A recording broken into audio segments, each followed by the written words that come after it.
Welcome to गाइडली। गाइडली के ऊपर जो क्विक रिवीजन सीरीज आपके लिए चलाई गई है, जेआईबी का पीपीबी पोर्शन इसके अंदर कवर किया जा रहा है। इस सीरीज के अंदर एमसीक्यू क्विज सेशन 5th मैं आपके लिए ले आया हूँ। मॉड्यूल ए, बी, सी और डी से रिलेटेड जो इंपॉर्टेंट एमसीक्यूज हैं वो सारे इसके अंदर डिस्कस किए जा रहे हैं इस सीरीज़ के अंदर।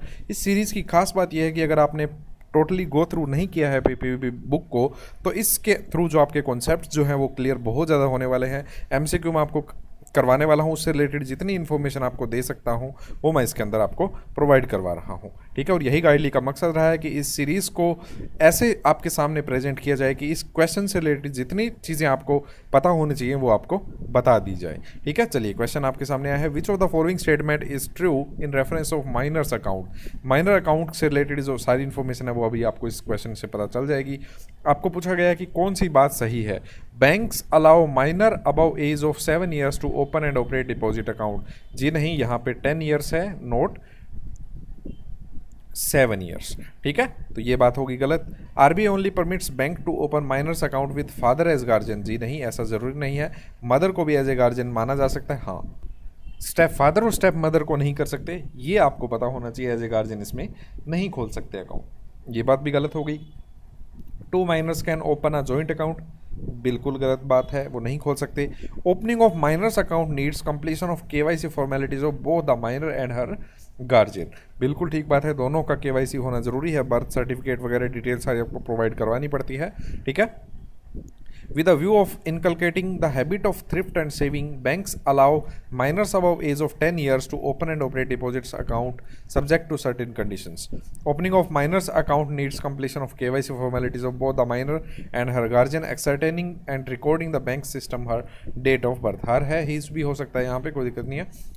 The father is the natural guardian for opening the account, but RBI has permitted banks to open minors account with mother as guardian। Mother के साथ भी खोला जा सकता है।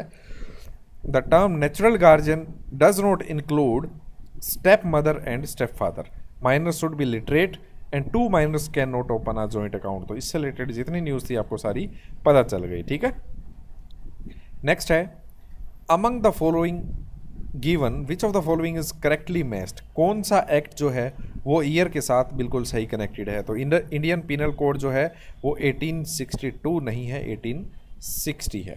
ठीक है, और इंडियन एविडेंस एक्ट 1870 नहीं है, 1872 है। 1870 नहीं है, 72 है। ठीक है, बैंकर्स एविडेंस एक्ट जो है वो 1891 है, बिल्कुल ठीक बात है। और आरबीआई का एक्ट 1935 नहीं है, 1934 है। ठीक है, स्थापना 1935 में हुई थी, लेकिन 1934 एक्ट है इसका। ठीक है, तो ये बात याद रखिएगा। 1860 इंडियन पिनल और एविडेंस 1872, और एविडेंस जो books bankers book evidence act है वो 1891 और आरबीआई एक्ट 1934।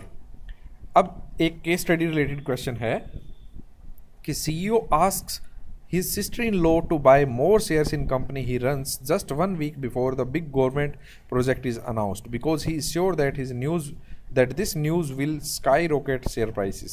एक सीईओ है, उसने अपनी सिस्टर इन लॉ को कहा कि इस मेरी कंपनी में आप शेयर और ज़्यादा खरीद लीजिए जो मैं चलाता हूँ कंपनी इसके अंदर।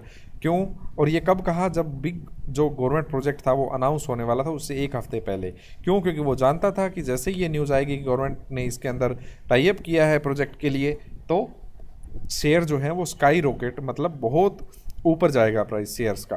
ठीक है, तो इस प्रैक्टिस को क्या बोला जाता है, तो इनसाइडर इन्फॉर्मेशन दी गई है। ठीक है, तो इसे बोला जाता है इनसाइडर ट्रेडिंग, जो कि आरबीआई और सेबी जो है उसके अंदर सेबी ने स्पेसिफिकली कहा है कि ऐसी इनसाइडर ट्रेडिंग की जो प्रैक्टिसेस हैं उनसे बचना चाहिए। ठीक है, और प्रावधान भी अलग अलग सेबी के द्वारा इसके अंदर रखे गए हैं सेक्शन 11 के अंदर। ठीक है, इसे बोला जाता है इनसाइडर ट्रेडिंग। इनसाइडर कौन होता है, जिससे स्पेशल नॉलेज होती है जो हर किसी को उस कंपनी के बारे में नहीं होती और वो उसका मिसयूज करता है। Which of the following statement is true with regard to saving bank deposit account. Basic saving bank deposit account, जिन्हें नो फ्रिल अकाउंट भी बोला जाता था, फाइनेंशियल इंक्लूजन के लिए लॉन्च किया गया। इसके बारे में आपको बतानी है कौन सी बात ठीक है। An individual is eligible to have only 1 basic saving bank deposit account in one bank. बिल्कुल ठीक बात है, आपके 2 basic saving bank deposit account नहीं हो सकते। 1 can not have term fix deposit recurring deposit etcetera accounts in bank where 1 holds basic saving bank deposit account. अगर आपका BSBD अकाउंट है तो आप RD FD नहीं खुलवा सकते उसमें। बैंक में तो बिल्कुल गलत बात है, वो खुलवा सकते हैं आप, ठीक है। नेक्स्ट है, it is mandatory for banks to charge for additional withdrawals after 4 withdrawals, ठीक है। इसके अंदर 4 विड्रॉल आपको फ्रीली अलाउड है, इससे ज़्यादा अगर आपको अलाउ कर रहे हैं तो बैंक्स के डिस्क्रिप्शन के ऊपर ये छोड़ा गया है, ठीक है। ऐसा मैंडेटरी नहीं है कि आपको 4 विड्रॉल्स के बाद चार्ज देना ही देना है, ठीक है। तो ये बात भी हो गई गलत, only 1 is true. Basic saving bank deposit account जो है, an individual is eligible to have only 1 basic saving bank deposit account, one can have term deposit, fix deposit, recurring deposit, where one holds basic saving bank deposit account. In BSBDA banks are required to provide free of charge minimum 4 withdrawals including ATM और other mode. Beyond 4 withdrawals it is left to the description of banks, उनकी समझदारी पे छोड़ा गया है कि वो free में ऑफर करना चाहते हैं या एक्स्ट्रा चार्ज करना चाहते हैं। हाउएवर प्राइसिंग स्ट्रक्चर में B put in place by banks on A reasonable, non discretionary, non discriminatory and transparent manner के अंदर ये चार्जेस रखने होंगे अगर वो रखना चाहते हैं तो। Among the below given statements in context to term loans which of the following is incorrect. Incorrect पूछा जा रहा है। Term loans are utilised for, पहली बात तो टर्म लोन्स जो होता है, ठीक है, वो प्लांट एंड मशीनरी के लिए दिए जाते हैं, ये आपको पता होना चाहिए, ठीक है। प्लांट एंड मशीनरी के लिए, ठीक है, ताकि आप उनसे इनकम जनरेट बाद में कर पाएँ, फिक्स्ड एसेट्स क्रिएट करने के लिए आप ये टर्म लोन्स लेते हैं, ठीक है। अब बात आ गई वर्किंग कैपिटल की। वर्किंग कैपिटल जो आपके हैं वो खर्चे होते हैं आपके करंट एसेट से रिलेटेड, उनके लिए आप करते हैं, ठीक है। तो अब बात आती है, चलिए पढ़ते हैं। Term loans are utilised for operating purposes resulting in creation of current asset. जी नहीं, करंट एसेट के लिए नहीं होता, सेल्स ऑफ फिनिश गुड्स के लिए नहीं होता, ठीक है, वो वर्किंग कैपिटल होता है, ये हो गया गलत। Term loans are usually for medium और लॉन्ग टर्म, बिल्कुल ठीक बात है। And are repayable in quarterly और हाफ ईयरली और monthly over a agreed period of time, ठीक बात है जी, ठीक है। Working capital finance is generally availed of इन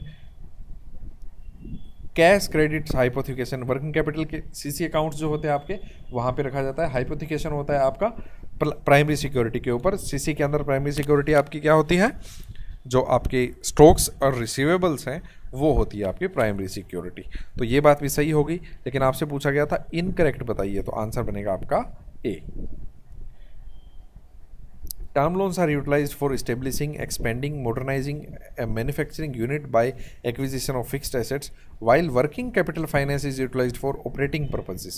ठीक है, आपको वेजेस देनी है, सैलरीज देनी है, जो आपके रॉ मटेरियल्स है उसके लिए आपको परचेज करना है, करंट एसेट्स जो हैं आपके, ठीक है, और जो इलेक्ट्रिसिटी बिल्स वगैरह हैं उनकी वो जो यूटिलाइजेशन होती है वो उसके लिए की जाती है। Term loans are usually of medium और लॉन्ग टर्म, और वर्किंग कैपिटल जो है वो आपका कैश क्रेडिट के अंदर ही अवेल किया जाता है, ठीक है। MSE micro small and medium enterprise development act 2006, जिसके अंदर नई डेफिनेशन भी आपको अभी दी गई थी लेटेस्ट, ठीक है, वो भी मैं आपको इसके अंदर बताऊंगा। The payments in respect of supplies made by MSE unit, अगर एक सप्लायर ने किसी बायर को एक सप्लाई की है, कोई जो माल है वो भेजा है, ठीक है, तो कितने दिनों के अंदर अंदर उसे वो पैसा चुकता करना होगा, वरना उसके बाद कंपाउंड इंटरेस्ट लगेगा। जो प्रिवेलिंग जो आपका रेट होगा, बैंक रेट जो होगा प्रिवेलिंग, उसका 3 गुना आपको पे करना होगा, ठीक है। चलिए, ये प्रैक्टिस में है नहीं है वो बात की बात है, लेकिन ये प्रैक्टिस के अंदर रूल रखा जरूर गया है, ठीक है। तो MSE के बारे में ये कितने दिनों के अंदर अंदर इसे चुकता करना होगा ये पैसा, 45 डेज के अंदर, ये बात याद रखिएगा। 45 दिन के अंदर अंदर उधारी चुकानी होगी उसे, ठीक है। अब बात आती है कि MSE जो है 3 कैटेगरी के अंदर रखा गया है। इसको थोड़ा सा साफ कर देते हैं ताकि ढंग से आप इसको समझ पाएँ। डेफिनेशन नहीं आई थी, डायरेक्ट इससे क्वेश्चन बन जाते हैं। माइक्रो, स्मॉल, चलिए इसको मैं इधर लिख देता हूँ ताकि आपको याद करने में दिक्कत ना हो। स्मॉल एंटरप्राइज और मीडियम, ठीक है। तो इसमें क्या है कि इसको 2 कैटेगरी में रखा गया, investment in plant and machinery और टर्नओवर। अगर इसमें इसको याद कैसे रखेंगे आप कि जो यहाँ पे होगा उसका 5 गुना यहाँ पे आएगा, ठीक है, जो यहाँ पे होगा उसका 5 गुना आपको यहाँ पे आएगा, जो यहाँ पे होगा वो उसका 5 गुना आपका यहाँ पे आएगा, ठीक है। अब लिखते हैं यहाँ पे 1, 10 और 50। बस 5 गुना कर दीजिए, 5 करोड़, 50 करोड़ और 250 करोड़। अगर किसी भी फर्म का, किसी एंटरप्राइजेस का इन्वेस्टमेंट प्लांट एंड मशीनरी में 1 करोड़ तक का है और टर्नओवर उसका 5 करोड़ तक का है तो उसे माइक्रो एंटरप्राइज बोला जाएगा। ठीक है। अगर किसी का 1 करोड़ से ज़्यादा लेकिन 10 करोड़ से कम है और 50 करोड़ से कम का टर्नओवर है तो उसे स्मॉल बोला जाएगा, और 10 करोड़ से ज़्यादा 50 करोड़ तक का है, ठीक है, और 250 करोड़ तक का टर्नओवर है तो उसे मीडियम एंटरप्राइज बोला जाएगा। लेकिन हम कंफ्यूजन ये आ जाती है कि मान लेते हैं कि investment in plant and machinery तो 90 लाख है, ठीक है, लेकिन टर्नओवर उसका हो गया 5.5 करोड़। ठीक है। तो जैसे ही कोई एक चीज़ बाहर चली जाती है तो नेक्स्ट कैटेगरी में उसे काउंट किया जाएगा, तो उसे स्मॉल कैटेगरी में काउंट किया जाएगा। ये आपको पता होना चाहिए। ठीक है। तो इससे रिलेटेड आपको जो चीज़ बतानी चाहिए थी वो भी आपको पता चल गई है। माइक्रो स्मॉल की डेफिनेशन में आप गलती मत कीजिएगा। Dash property refers to creation of an asset by individual और anyone using his her creativity और इनोवेशन। इनोवेशन की वजह से अगर कोई क्रिएशन ऑफ एसेट होता है तो उस प्रॉपर्टी को क्या बोला जाता है? टेंजिबल, इनटेंजिबल वो तो बात की बात है। ठीक है। टेंजिबल छू सकते हो, इनटेंजिबल जिसे छू ना सकते हो, उस प्रॉपर्टी को क्या बोला जाता है? तो उसे बोला जाता है इंटेलेक्चुअल प्रॉपर्टी। जो आपने क्रिएटिविटी की जो आपकी प्रॉपर्टी होती है उसे इंटेलेक्चुअल प्रॉपर्टी बोला जाता है। ठीक है। इंटेलेक्चुअल पर्सन आपने सुना होगा कि जो क्रिएटिव लोग होते हैं उन्हें इंटेलेक्चुअल पर्सन्स बोला जाता है। ठीक है। तो ये प्रॉपर्टी कौन सी होती है? इंटेलेक्चुअल प्रॉपर्टी मानी जाती है। Intellectual property refers to creation of an asset by individual or anyone using his or her creativity, innovation. Such IPs, intellectual properties, belongs to individual or any unauthorized use, and any unauthorized use of such IPs is strictly prohibited under applicable law of the land. Some examples of IPs are artistic works, symbols, innovative process methods. ठीक है। तो वो patent जब करवा लेते हैं तो इनका पूरा अधिकार इन्हीं का हो जाता है। ठीक है। चलिए, क्वेश्चन है वो मैं आपके लिए छोड़ता हूँ। SM&A एक फर्म है जो मैन्युफैक्चरिंग कंपनी है। ठीक है। होम मैन्युफैक्चरर बनाती है बेड वार्डरोब के लेके। ठीक है। एनुअल टर्नओवर जो है उसका 22-23 फाइनेंशियल ईयर के लिए 40 लाख था और प्रोजेक्ट किया जा रहा है कि 25% की ग्रोथ देखी जाएगी 23-24 के अंदर। यानी ये बढ़ के कितना हो जाएगा? 25% बढ़ जाएगा तो चौथा हिस्सा बढ़ गया, यानी 10 लाख बढ़ जाएगा, 50 लाख उसका हो जाएगा टर्नओवर। तो आपको वर्किंग कैपिटल कैलकुलेट करना है, ये आप बताइएगा कमेंट के अंदर। ठीक है। इसका मैं रिप्लाई आपका आंसर का जरूर करूँगा। ठीक है।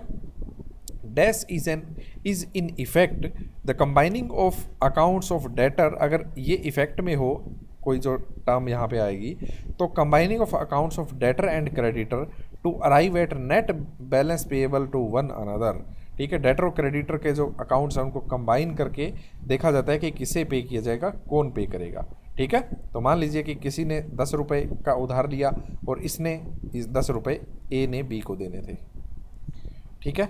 यहाँ पे ये 10 रुपये मांगता है इससे, लेकिन कहीं पे 8 रुपये की उधारी किसी और चीज़ में इसने भी कर रखी है। ठीक है। तो यहाँ पे इसके पास 8 रुपये आने थे तो इनको जो सेट ऑफ किया जाएगा, ठीक है, इसे बोला जाता है सेट ऑफ प्रोसीजर। ठीक है। तो आपस में जो अकाउंट्स हैं उनको मर्ज कर दिया जाता है और देखा जाता है कि कौन किसको कितना पे करेगा, तो उसे बोला जाता है सेट ऑफ। ठीक है। तो यही पता चल गया, नाम निकल गया। ठीक है, मुँह से। और वैसे भी इसमें पूरी डिटेल आप स्क्रीनशॉट ले सकते हैं। अगर आप स्क्रीनशॉट लेके अगर चलिए मैं बता ही देता हूँ। ठीक है। मुझे पता है आपको टाइम कम मिल पाता है। सेट ऑफ जो है वो एक स्टैट्यूटरी राइट है डेटर का to take into account a debt owing to him by a creditor. तो जैसे आपको पता है कि मंथ एंड आता है तो आप रिकवरीज करते हैं। ठीक है। तो आप देखते हैं कि क्या पता लोन जो लिया हुआ है उसने उसके सेविंग अकाउंट में पैसा पड़ा हो, तो सेविंग अकाउंट में अगर पैसा पड़ा है तो वो आप यूज़ कर सकते हैं लोन अकाउंट उसी कस्टमर का सेट करने के लिए। इसे बोला जाता है राइट टू सेट ऑफ। ठीक है। लेकिन राइट टू सेट ऑफ अगर आप एक्सरसाइज करना चाहते हैं तो उसके लिए आपको कस्टमर को इन्फॉर्म करना होता है। अगर आप विदाउट एनी नोटिस उसको राइट टू सेट ऑफ कर सकते हैं तो उसे बोला जाता है ऑटोमेटिक सेट ऑफ। ठीक है। ऑटोमेटिक सेट ऑफ किस केस में कर सकते हैं? अगर कस्टमर जो है वो इनसेन घोषित हो जाए, कोई आपको लेटर मिले, ठीक है, या उसकी डेथ हो जाए, इस तरीके के केसेस के अंदर आप ऑटोमेटिक सेट ऑफ कर सकते हैं, क्योंकि नोटिस देने का फिर कोई औचित्य नहीं बनता। ठीक है। तो इससे क्या होता है कि आप उस पैसे को सेविंग में से उठा के उसके लोन अकाउंट में क्रेडिट कर देते हैं, लोन अकाउंट ठीक कर देते हैं। लेकिन इसमें खास बात आपको क्या है कि वो अकाउंट उस दिन ड्यू होना ज़रूरी है अमाउंट से। ऐसे नहीं कि 3 दिन बाद ड्यू होने वाला है, चलिए आज ही इसको ठीक कर देते हैं, नहीं। आप ये एक्सरसाइज तभी कर सकते हैं राइट टू सेट ऑफ जब उसका अकाउंट उस दिन ड्यू हो उतने अमाउंट से, और उतने ही अमाउंट से आप उसको पैसे डाल सकते हैं। ऐसे नहीं कि 979 रुपये 979 रुपये से वो अकाउंट ड्यू है और आपने सोचा कि चलो 1000 डाल देते हैं, नहीं। वो आपको ऑब्जेक्ट कर सकता है इस एक्ट को, ठीक है। तो 979 अगर ड्यू है तो 979 ही आपको रिकवर करना है, वो आपका राइट बनता है, ठीक है। चलिए अब पढ़ते हैं इसमें। सेट ऑफ मीन्स टोटल और partial merging of claim of one person against one another in a counter claim by latter against the former, ठीक है। इसको थोड़ा सा पढ़ लेते हैं। यहाँ पे फीचर्स क्या क्या हैं। Right of set off is statutory right and can also arise out of an agreement between parties. In case of banker, right to set off enables him to adjust debit balance in customer's account with any balance outstanding to his credit in the books of bank. Credit में कहीं पड़ा है तो वो debit account जो है उसको debit balance को एडजस्ट किया जा सकता है। Both debts must be for certain sums, एक सर्टेन सम होना चाहिए। ऐसा नहीं कि एक कोई नंबर जो है वो फिक्स नहीं है और आप रिकवरी कर रहे हैं, नहीं। A debt accruing due can not be set off, वो ड्यू होना ज़रूरी है। डेट ऑलरेडी ड्यू है उसको ही सेट ऑफ किया जा सकता है, जो ड्यू नहीं है और एक्रू हुआ है सिर्फ उसको नहीं किया जा सकता राइट टू सेट ऑफ के अंडर में सेट ऑफ। द बैंकर, ये ध्यान से सुनिएगा, ये आपके बैंकिंग करियर के भी अंदर इंपॉर्टेंट चीज़ें हैं, ठीक है। आपको पता होना चाहिए कि कब किसी का अकाउंट आप एडजस्ट कर सकते हैं। The banker can not set of the credit balance in account of guarantor, guarantor से आप पैसा मत लीजिएगा जब तक उसकी लायबिलिटी घोषित नहीं हो जाती। गारंटर कब पिक्चर में आता है? जब आप रिकॉल करते हैं अकाउंट को, जब आप टोटल अमाउंट को रिकॉल करते हैं तभी वो गारंटर पिक्चर में आता है। ऐसा नहीं है कि मान लीजिए कि कोई अकाउंट जो है 1000 रुपये से ड्यू हुआ और आपने नोटिस निकाल दिया गारंटर को, तो आप याद मान के चलिएगा कि अगर उस गारंटर ने वो 1000 रुपये चुकता कर दिए तो उस गारंटर की लायबिलिटी ख़त्म, ठीक है। गारंटर सिर्फ एक बार पिक्चर में आता है जब आप टोटल अमाउंट उससे है ड्यू जो है वो मांग रहे हो, ठीक है। तो ये बात याद रखिएगा। इसमें आपको कोर्ट में सुनने को मिल सकता है कि आपको इतना तो पता होना चाहिए था, ठीक है। जब आप बैंक के केस लगाते हैं कि ये हमारा अमाउंट ड्यू था, गारंटर पे नहीं करा, गारंटर कह देगा मैंने तो, मेरे पास नोटिस आया था मैंने तो वो पे कर दिया, ठीक है। तो ये आपको पता होना चाहिए कि गारंटर पिक्चर में कब आता है, ठीक है। अगर ऐसा हो जाता है गलती से तो आपको दोबारा उससे एग्रीमेंट साइन करवाना पड़ेगा, गारंटर से नया एग्रीमेंट साइन करवाना पड़ेगा, तभी उसकी लायबिलिटी बनेगी, वरना नहीं। Credit balance in current account can not be set of against a contingent liability, जो लायबिलिटी अभी अक्कर हुई ही नहीं है, फ्यूचर में होने वाली है, उसे आप उसको एडजस्ट नहीं कर सकते राइट टू सेट ऑफ के अंडर में, ठीक है। A banker can not set off a debt due to him upon a loan account repayable on demand और specified date against a credit balance in the current account until demand is made और due date arrives. Due date से पहले आप उसको recover नहीं कर सकते, ये बताया गया है दोबारा। Parties must be mutually indebted in the same right. Credit balance in partners account, partner के अकाउंट में एक पार्टनरशिप अकाउंट अगर है, मान लीजिए आपका वो ड्यू हो रहा है, ठीक है, तो आप उसको किसी पार्टनर के अकाउंट से एडजस्ट कर सकते हैं। क्यों? क्योंकि लायबिलिटी जो है पार्टनर्स की जॉइंट और सेवरल होती है। Right of set off is exercisable between two firms, अगर sister same set of partners हैं दो फर्म्स में, ठीक है, हालांकि नाम उनके अलग हैं, तो भी आप उनको राइट टू सेट ऑफ के अंडर एक्सरसाइज कर सकते हैं अपने राइट को एडजस्ट करने के लिए, ठीक है। Credit balance in personal account of sole proprietor, तो आप उसके सेविंग बैलेंस में से, सोल प्रोप्राइटर अगर फर्म है, सीसी लिमिट है, तो आप उसको एडजस्ट कर सकते हैं। क्यों? क्योंकि सोल प्रोप्राइटरी कंसर्न है, ठीक है, तो आप ये आपके पास ये अधिकार है। Right to set off is available to bank, lien right can not be apply. इसके बारे में हम चलिए आगे सेशन में डिस्कस करेंगे, जब मैं राइट टू सेट ऑफ के बारे में आपको सारा कुछ बताऊंगा तब। चलिए आपको बहुत कुछ सीखने को मिल गया सेट ऑफ के बारे में। नेक्स्ट क्वेश्चन पे बढ़ते हैं। Identify the type of letter of credit जहाँ पे अमाउंट फिक्स्ड है और it can be renewed as soon as earlier bills have been paid. तो बायर और सेलर के बीच में ये एलसी एक ओपन होता है, ठीक है। चलिए डिटेल में नहीं घुसेंगे कि कौन ओपन करता है, कैसे ओपन करता है, वो मैंने आपको ऑलरेडी बताया हुआ है सेशन के अंदर लेटर ऑफ क्रेडिट के अंदर, ठीक है। तो इससे क्या होता है कि वो लेटर ऑफ क्रेडिट एक ट्रांजैक्शन के लिए होता है, लेकिन मान लीजिए कि दोनों के बीच में ट्रांजैक्शन रीअकर कर रही है, बार बार खरीद बेच करते रहते हैं और लेटर ऑफ क्रेडिट के थ्रू ही आपस में लेन देन करते हैं, तो इस लेटर ऑफ क्रेडिट को हर बार एक नया लेटर ऑफ क्रेडिट इशू किया जाए, उसकी बजाय क्या किया जाता है, एक ऐसा special type of letter of credit होता है जो रिवॉल्व होता रहता है, वो रिन्यू होता रहता है अपने आप, ठीक है। तो इसे बोला जाता है रिवॉल्विंग लेटर ऑफ क्रेडिट, ठीक है। तो इसके बारे में आपको पता चल गया, यहाँ पे पढ़ लीजिएगा। ई रूपी जो है वो 2 कैटेगरी के अंदर इशू किया जा सकता है। कौन कौन सी है वो? पर्सन टू पर्सन और बिजनेस टू बिजनेस नहीं है, पर्सन टू पर्सन और बिजनेस टू कंज्यूमर्स। तो जो वाउचर्स हैं वो आप जो है वो यूज कर सकते हैं, रिडीम कर सकते हैं। ई रूपी में भी issued in 2 core categories, person to person and business to consumer. E rupee जो है वो एक QR कोड होता है या SMS बेस्ड स्ट्रिंग होती है। E vouchers deliver to beneficiaries mobile, तो वो आप क्या कर सकते हैं, विदाउट एनी डिजिटल पेमेंट उस जो वाउचर हैं वो अगले को बता के वो पैसा वहाँ पे उसको दे सकते हैं और वो रिडीम कर लेगा उस वाउचर को। The user of e voucher can redeem voucher at merchants accepting e rupee, ठीक है। Which of the following is correct regarding self help group under priority sector lending? तो आपको पता होना चाहिए कि प्रायोरिटी सेक्टर लैंडिंग के अंदर अगर 25,000 रुपये तक का लोन है, ठीक है, तो आपको कोई भी चार्जेस नहीं पे करने होते सेल्फ हेल्प ग्रुप के अंदर, ठीक है। अमाउंट याद रखिएगा। चलिए केस स्टडी बनती है कि ताहिर फेस कर रहा है कुछ major issues towards payment of other expenses, energy, fuel, water consumption, statutory dues, rates, taxes, carriers expenses, ठीक है। तो इस तरीके के जो एक्सपेंसेस हैं उनको पे करने में उसे दिक्कत आ रही है, इसलिए वो एक शॉर्ट लोन के लिए अप्लाई करता है, ठीक है। He goes to bank and applied for a loan. Mrs Kalyani who is branch manager of bank assessing the file of Tahir की फाइल की जांच कर रही हैं वो। She is not getting idea, उन्हें नहीं पता चल रहा कि ताहिर किस चीज़ के बारे में लोन चाह रहा है, ठीक है, या कौन सा लोन उसे दिया जाना चाहिए। तो क्या आप हेल्प कर सकते हैं कल्याणी की? बिल्कुल। जो ये इस तरीके के एक्सपेंसेस होते हैं वो वर्किंग कैपिटल एक्सपेंसेस माने जाते हैं, ठीक है। इन्वेंट्री लोन कौन सा होता है? जिसमें आपको इन्वेंट्री खरीदने के लिए पैसा चाहिए होता है। मेंटेनेंस लोन अलग हो गया। वर्किंग कैपिटल आपका आंसर बनेगा जो इस क्वेश्चन का आंसर है, ठीक है।